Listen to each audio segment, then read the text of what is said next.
যখন তুমি নিজের রক্তের মানুষের দ্বারা কষ্ট পাবে, তখন তুমি একবার নবী ইউসুফ আলাইহিস সালামের কথা মনে করো। তিনি কিভাবে নিজের ভাইয়ের দ্বারা প্রতারিত হয়েছিল। যখন তোমার বাবা মা না বুঝে তোমার বিরুদ্ধাচরণ করে, তখন নবী ইব্রাহিম আলাইহিস সালামের কথা মনে করো।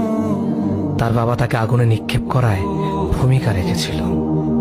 যখন তুমি সমস্যা থেকে পরিত্রাণের জন্য কোনো পথ পাবে না, তখন ইউনুস আলাইহিস সালামের কথা ভেবো। তিনি কতটা সময় তিমি মাছের পেটে আটকা পড়েছিল। যখন তোমার নামে কেউ মিথ্যা অপবাদ ছড়িয়ে দেবে, তখন মা আয়েশা রাদিয়াল্লাহু আনহার কথা মনে করো।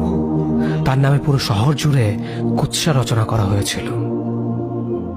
যখন তুমি অসুস্থ ব্যথার যন্ত্রণায় কাতরাতে থাকো, তখন নবী আইয়ুব আলাইহিস সালামের কথা ভেবো।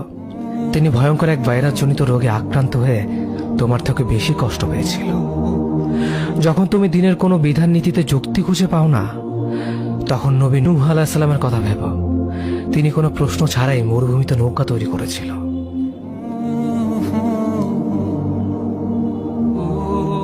যখন তুমি আত্মীয়স্বজন, পরিবার, বন্ধু বান্ধবের কাছে হাসির পাত্রে পরিণত হও, তখন তুমি শেষ নবী হযরত মুহাম্মদ সাল্লাল্লাহু আলাইহি ওয়াসাল্লামের কথা ভেবো। রাসূল সাল্লাল্লাহু আলাইহি ওয়াসাল্লাম বলেছিলেন, সবচেয়ে বড় পরীক্ষা দিয়ে সব থেকে বড় পুরস্কার আসে। যখন আল্লাহ কাউকে ভালোবাসেন, তখন তাকে পরীক্ষা করেন, এবং যে এই পরীক্ষাগুলো মেনে নেয়, সে আল্লাহর সন্তুষ্টি অর্জন করে। আর যে অভিযোগ করে, সে তার ক্রোধের পাত্র হয়।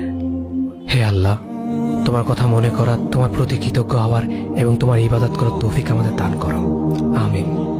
যেভাবে তুমি সন্তুষ্ট হও, সেভাবেই আমাদের পরিচালিত করো।